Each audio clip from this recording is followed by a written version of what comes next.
geral, é comum fãs da alta tecnologia pedirem um MP3 ou um notebook de presente. Mas há 25 anos, a febre era outra. Desembarcava no Brasil o videogame Atari, com jogos que viraram mania nacional. 1983.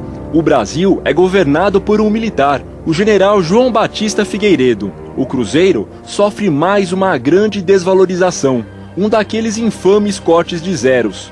No cenário internacional, americanos e soviéticos, donos de enormes arsenais nucleares, disputam a hegemonia mundial. A realidade inspira a indústria de entretenimento eletrônico, que dava os primeiros passos. As telinhas de fliperama ganham as telonas do cinema, no clássico quentista Jogos de Guerra.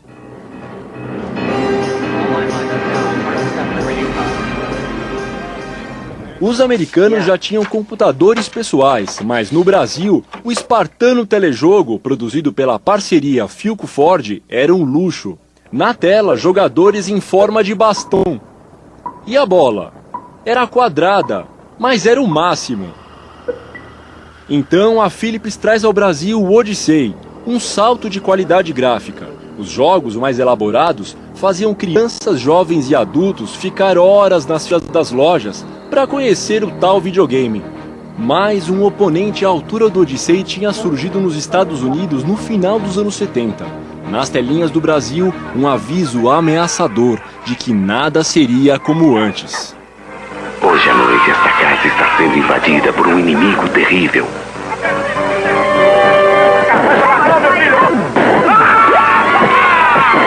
O Atari Videogame. A campanha publicitária fez tanto sucesso que o fabricante não conseguia atender a demanda. Apesar do nosso complicado cenário econômico, os estoques evaporavam. O Odyssey ele não tinha o mesmo poder de fogo que o Atari tinha, e os jogos do Odyssey não eram tão bacanas quanto o do Atari. O chamado console, esse corpo principal do videogame, era fabricado em Manaus pela Polivox, uma subsidiária da Gradiente, a partir de componentes importados. O Atari deu o impulso que a indústria nacional de eletrônicos precisava para alçar um novo voo.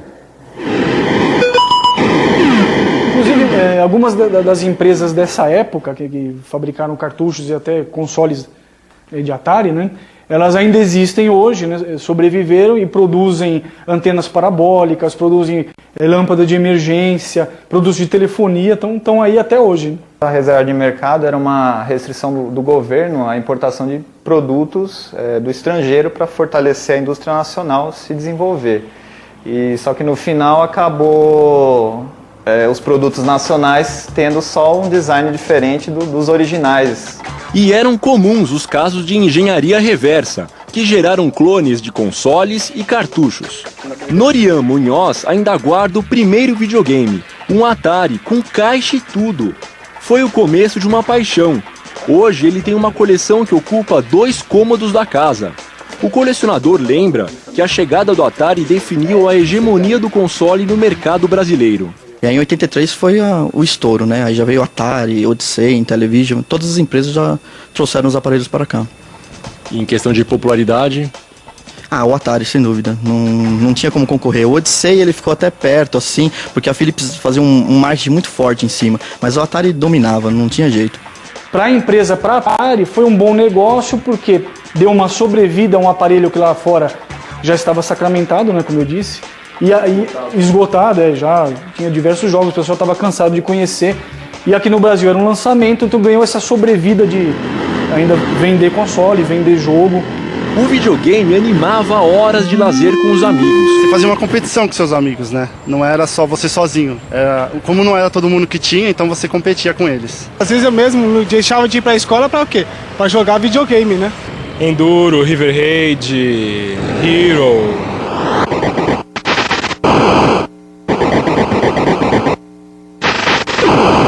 O Come tinha o gelinho. Para muitas meninas, ele foi o único contato com os games eletrônicos. Eu gostava mais dessa época, desses tipos de jogos. Agora não me adaptei, não consegui aprender. Se no Brasil o Atari fazia sucesso, nos Estados Unidos a popularidade do videogame já começava a cair. Não demorou muito para que despontasse uma nova geração de videogames.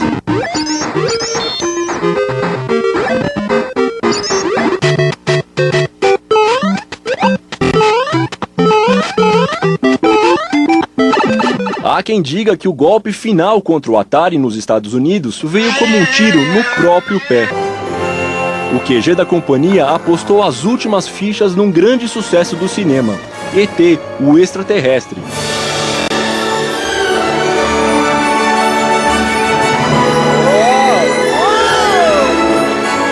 Mas o jogo, meio parado, era complicado demais para a época. O público não gostou. Decathlon acho que é a história mais engraçada do Atari, né? Porque todo mundo que tinha esse jogo geralmente tinha o controle destruído, né?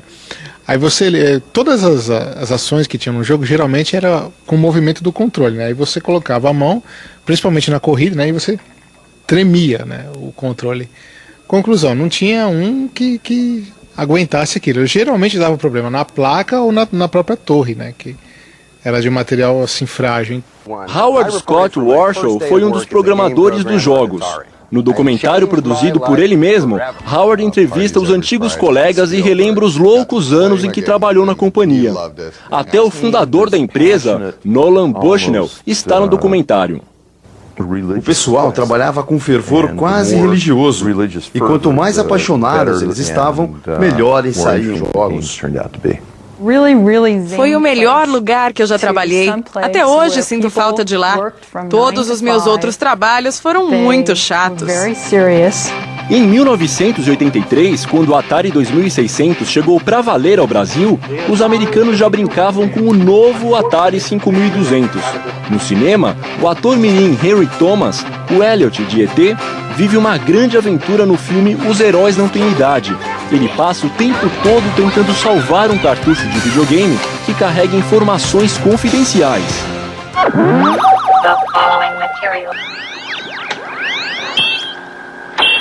Do final dos anos 80 para cá, a Atari passou por altos e baixos nas mãos de muitos donos. Alguns lançamentos tiveram relativo sucesso, como o Jaguar e o portátil Lynx. Hoje, a companhia tenta retomar uma posição de destaque no universo dos jogos eletrônicos, um lugar virtual que teve boa parte dos fundamentos criados por ela mesma. Mas parece que o grande legado da companhia é mesmo o enorme acervo de jogos clássicos. Não é à toa que eles foram os responsáveis pelos êxitos mais recentes, o Atari Flashback 1, lançado em 2004, e o Flashback 2, de 2005. Nos dois consoles, dezenas de jogos antigos na memória. A coletânea Atari Anthology tem mais de 80 jogos e roda em Windows, PlayStation 2 e Xbox. Eu ainda jogo na internet hoje, você procura, você acha na internet, eu jogo ainda Riverhead. Mas quem viveu os anos 80 fazendo campeonatos mundiais de videogame na sala de casa garante que jogar no computador não é a mesma coisa. Não tem a mesma graça do que você jogar num aparelho real. Você tem o prazer de pegar no controle, pegar nos cartuchos, ter a lembrança do aparelho que você teve na época. Então, para mim, é uma experiência tátil também, não é apenas o jogar.